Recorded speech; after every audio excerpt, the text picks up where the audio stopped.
c'est un plaisir, oui, de savoir que chacun a une fibre. Il y en a, c'est la fibre optique, d'autres, chacun a quelque chose.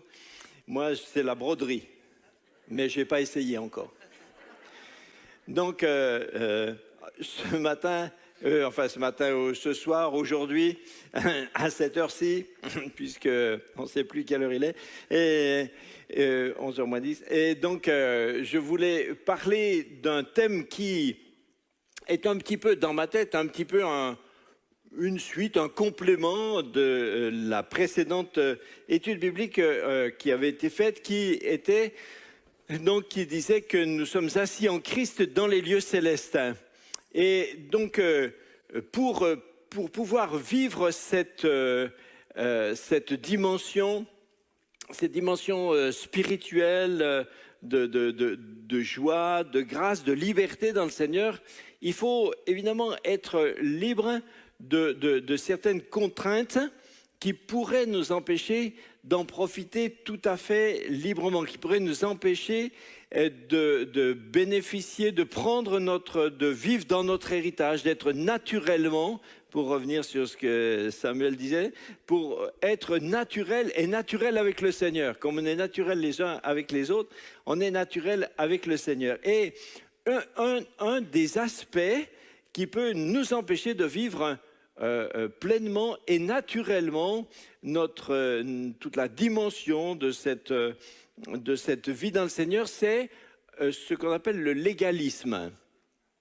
Alors, je voudrais ce matin parler du légalisme et en particulier, je partirai d'abord sur un cas d'espèce du légalisme qui est le légalisme des Galates. Vous connaissez, vous avez lu dans la Bible l'Épître aux Galates.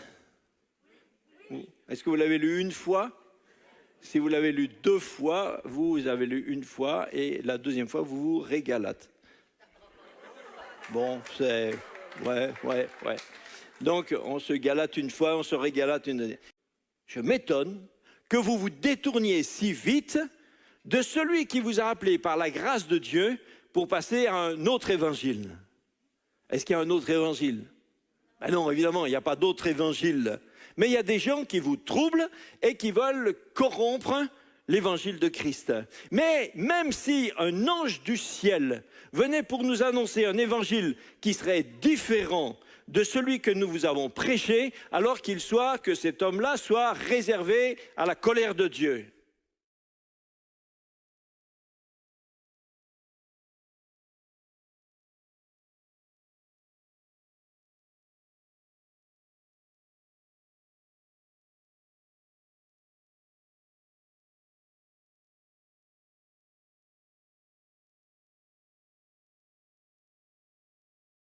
Mais il y a d'autres formes de légalisme.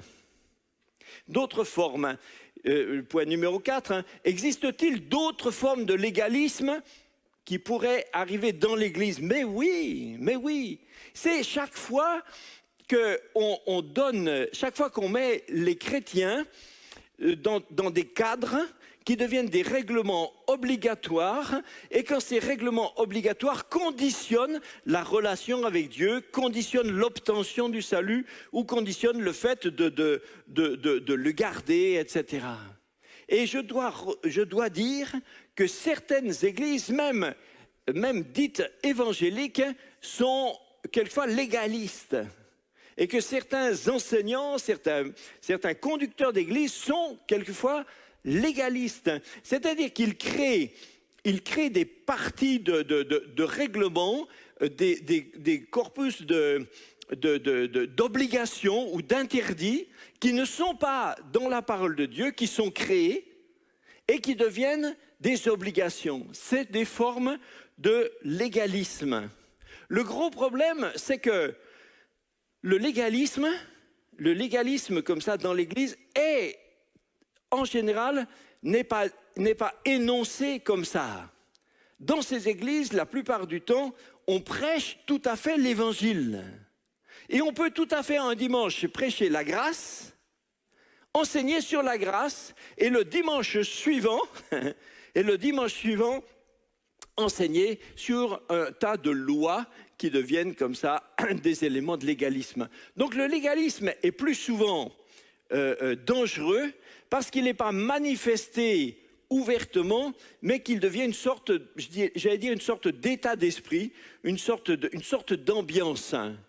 Et quelquefois, même les églises évangéliques ont rajouté à l'évangile, par exemple, même le baptême d'eau qui a été institué par le Seigneur nous a demandé de nous faire baptiser, Matthieu 28, etc. Mais le baptême d'eau n'est pas présenté dans le Nouveau Testament comme une condition absolue du salut. Et si on le fait, on rajoute un élément légal.